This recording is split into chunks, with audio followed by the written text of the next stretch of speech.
Welcome to Adobe Photoshop TV from the National Association of Photoshop Professionals. And here's your hosts, the Photoshop guys, Scott Kelby, Dave Cross, and Matt Plaskowski.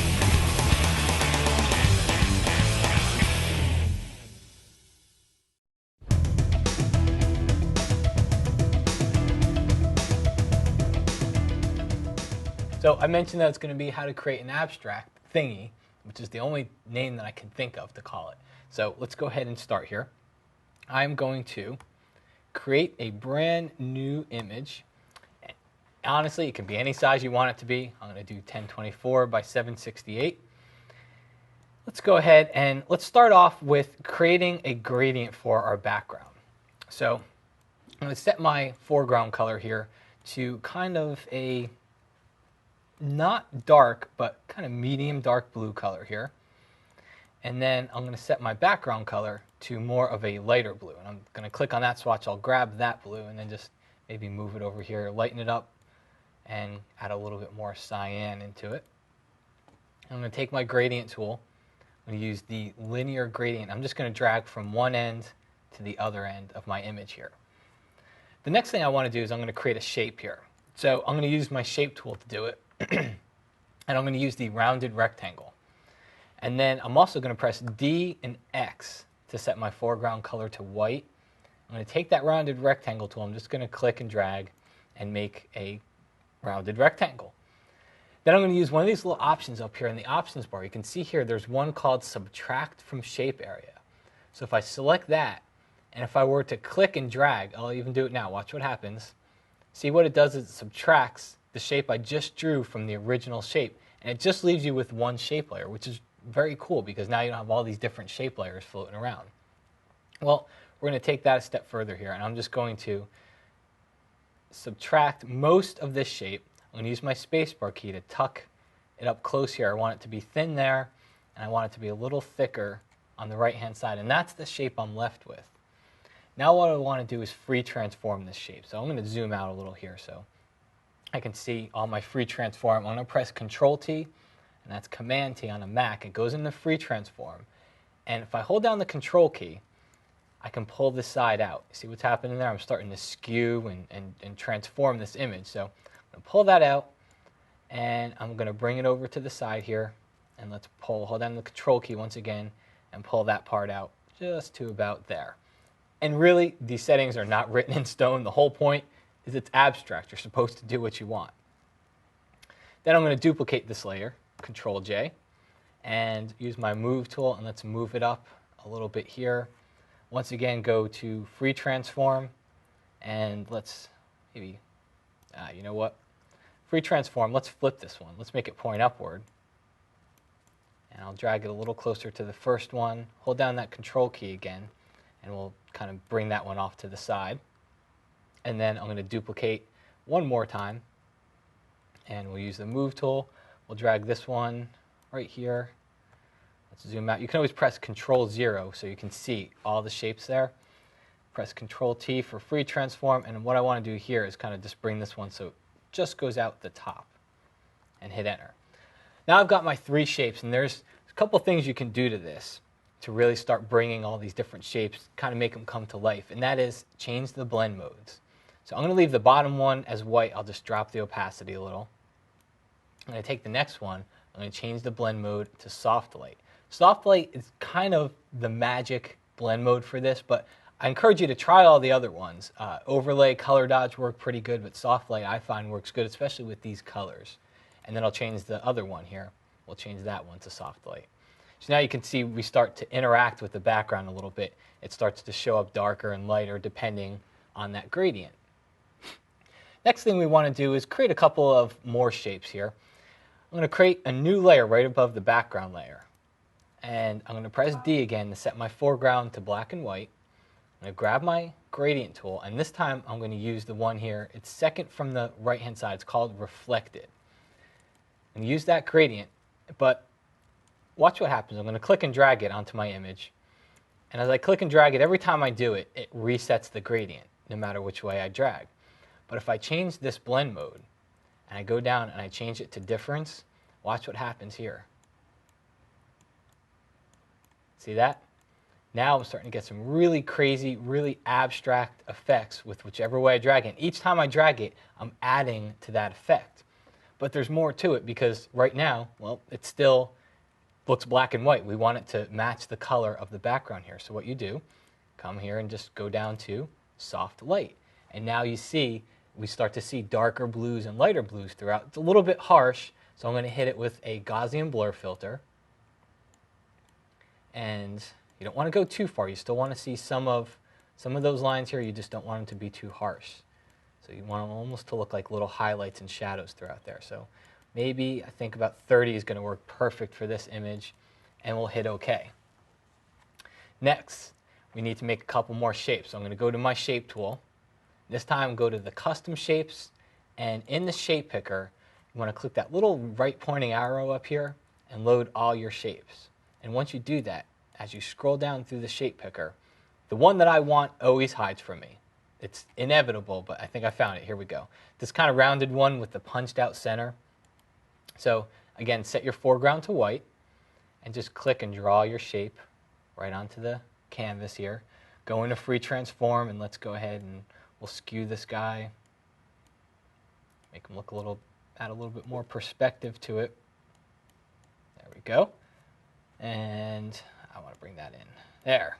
Hit enter. Now, I want to show you a trick here. I'm going to use a layer style for this. So just double click, or just click at the bottom here, right at the little F, and add a gradient overlay style to it. And under gradient overlay, I'm just going to use the black and white style here. Let's see if we can get it into screen. I'm going to use the black and white style, and I'm going to change my blend mode. What blend mode? Soft light. And as soon as I do that and drop the opacity here, we don't see anything. So this is one of the benefits of rehearsing your tutorial before you do it here. Okay, should not be that difficult. Soft light. Maybe it's not soft light. Let's just cycle through. Here's what we're going to do. We're going to cycle through until it looks good. Let's see. Nope, nope, nope, nope, nope.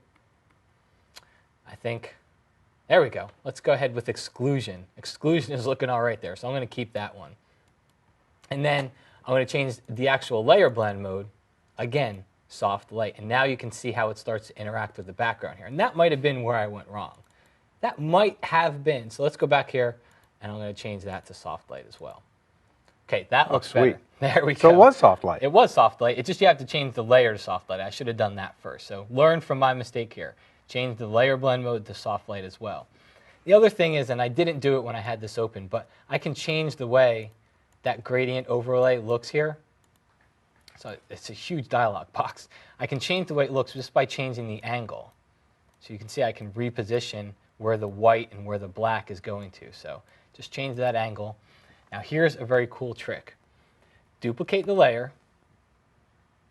Go into free transform. That's Control-T or Command-T on the Mac. And what I'll do is I'm just going to hit the down arrow key and the right arrow key, and then hit enter. Now, I'm going to use the whole left-hand side of the keyboard. Okay? Hold down your Control, your Alt, your Shift, and that's Command-Option-Shift on the Mac, and hit the T key a lot of times. Sweet. And what it's doing is it's creating this 3D object, and it's doing it all on this one layer for us. So if I click off there, look at that. Now we get this cool little 3D object here. It's on its own layer. You could always drop the opacity, do all that fun stuff to it. Now, the rest of the tutorial is really just taking the existing shapes I have and just or duplicating them, moving them to a different area in your image, and just totally using your Control, your Alt, your Option keys, just totally changing the way that they look. Drag it below the original. Again, duplicate the layer, move it down here, Control-T, and move it to a different place. Drop the opacity of all those different layers here. Let's see, where's the one over here? We'll drop that one. And now you can see we get all those shapes going on in the background. And then the thing that completes these abstract illustrations are arrows. I don't know why, but they all have arrows. So we'll do one too. Drag an arrow onto your screen. See, it automatically picked up the layer style that I've been using, that gradient overlay. Just come up here, click that little X, and finally finish it off with some type. And I've already got one finished here. So let's take a look. Whoa. Take a look here, put some Photoshop TV text at the bottom. The key to that, though, just remember, is those blend modes, soft light, overlay, color dodge, just change those. Arrows, don't forget the arrows, and just change your opacity, and you can really interact with that background.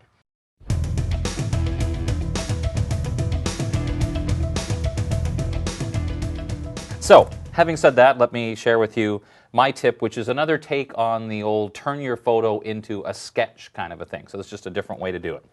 Very quick and very simple, and it's kind of sketchy. So I'm going to start off by duplicating my background layer, good. Command or Control J. As always, I'm just ignoring the man to my right. And I'm going to go and add a smart blur, which at first doesn't appear to do much until you change the quality to high and change the mode to edge only. So you have and to all be of a sudden smart you to get use it. this little effect. And you can change the threshold to whatever amount you want. Again, ignore the man beside me. I can't believe I don't use Smart Blur more. Click OK, and you get this lovely black and white thing. Press Command and Control I for invert, so you get kind of a rough idea of what we want. Now we're going to add a new layer, and I'm going to fill. Now I like using keyboard shortcuts. I'm going to use Shift Delete, which would be Shift Backspace on the PC, just to bring up the fill dialog box. Of course, you could go to the Edit menu too, but I just like to do it this way. And I'm going to pop up this little list. Actually, hold on a second. Let me move this up higher so you can see it. It's a big, long list because these are the built-in patterns. I want to use a different pattern that's not currently showing under Artist Surfaces. Now, whenever you add new patterns, you're given two choices. Append, which means add them on to the existing list, or just replace. In this case, I'll just replace. I don't have any patterns in there that are special. I can always get them back by resetting my patterns. And I'm going to use this pattern here, which if I pause long enough, the little pop-up thing tells me it's called gauze, apparently, which looks just lovely, wouldn't you say? It looks like gauze. It looks like gauze, which is odd considering the name. So I'm going to change the blend mode to lighten. You see what it's done now? I've got this much more of a sketchy, almost maybe perhaps a little embroidered kind of look. It looks a little gauzy. So to finish this off and try and make it even remotely usable, I'm going to select these two layers and press Command or Control G to put them in a group. And the reason I do that is I simply want to be able to play around with the opacity of both layers at the same time. So by lowering the opacity of this little group, the background layer starts to show through a little more, and I start to get a little bit of the color with a little bit of the kind of sketchiness happening. And of course, I just use that one pattern, but you could use any pattern you wanted and play around with different settings and experiment to your heart's content. Instead of gauze. You could use brick and it wouldn't look anything like this that, at all. Right.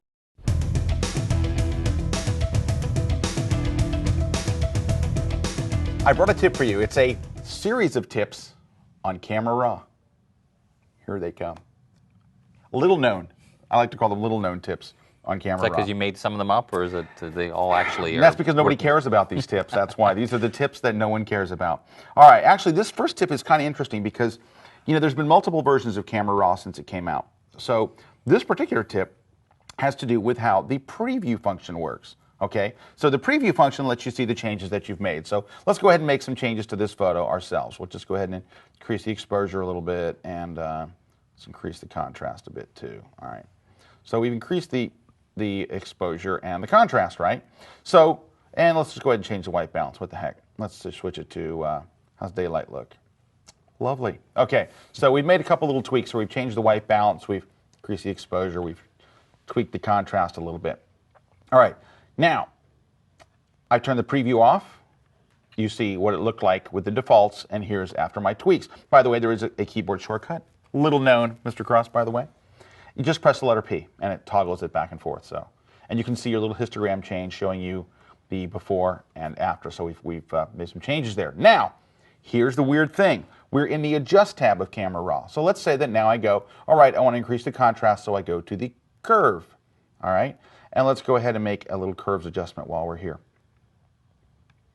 Well, you know what? While I'm here, I can give you another tip, by the way.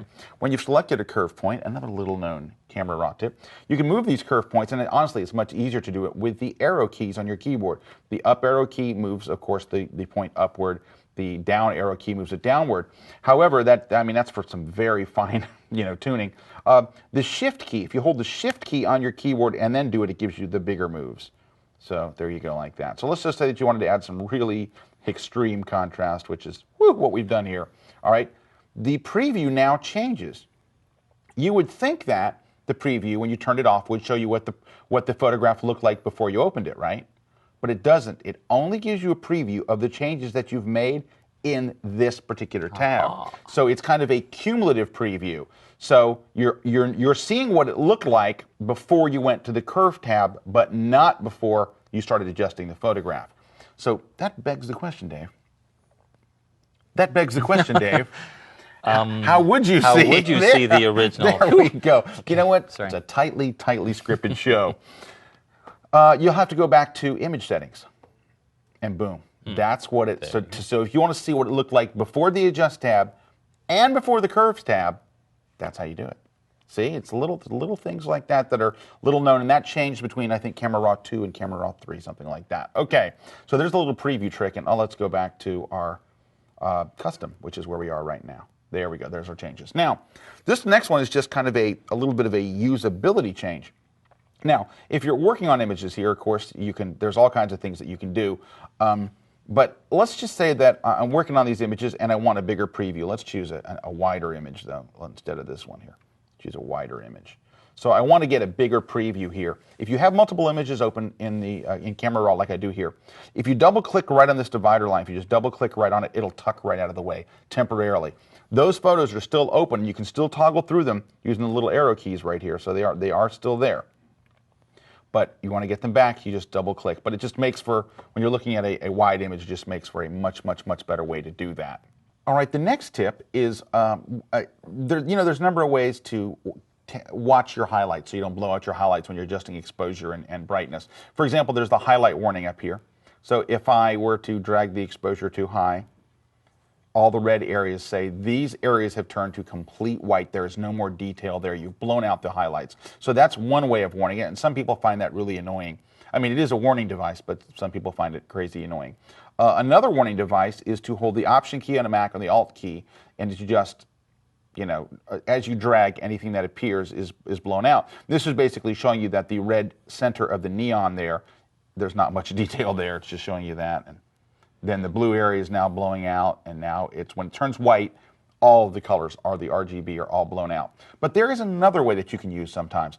If you don't like either one of those and you want a quick look and you're wondering, is that area blown out or not? What you can do is just move your cursor over an area and look right up here. See where it says RGB? I'm going to zoom in real quick for those of you actually watching on an iPod. There's the RGB readouts right up there. If you want to see whether you have any detail or not, just move your cursor over there. If you start seeing things like 255, 255, 255, there's not much detail. You've completely blown out that area. There it is right there, 255. So you're looking at it and you're like, is that blue or is that white? My friends, that is white. And if you were to go turn on the highlight warning, you would instantly see, yep, bad things are happening. But anyway, there's the third way to look. And the last thing I want to show you is I showed you the tip for hiding this to get the better wide preview, and there's also the better tall preview. And that is because, there we go. That is because when you're working with tall images like this one, you want as much space as possible. I generally turn the workflow options off. This is something you don't deal with that much when you go to finally save the file or something. So if you turn this off, watch how much bigger it makes the preview. See your preview jump up in size, and it's easy to just toggle on. Since this is something that you're mostly going to probably not make a lot of adjustments to, it's going to be something you use kind of at the end of your process. Or you may set it and forget it. A lot of people pick their, they're going to embed Adobe RGB or ProPhoto, or they're going to leave it at 8 bits, whatever you're going to leave it at. Then you can just hide this most of the time. So there's a couple of little known Camera Raw tips just for your Camera Raw productivity and efficiency. And your viewing pleasure. And your viewing pleasure.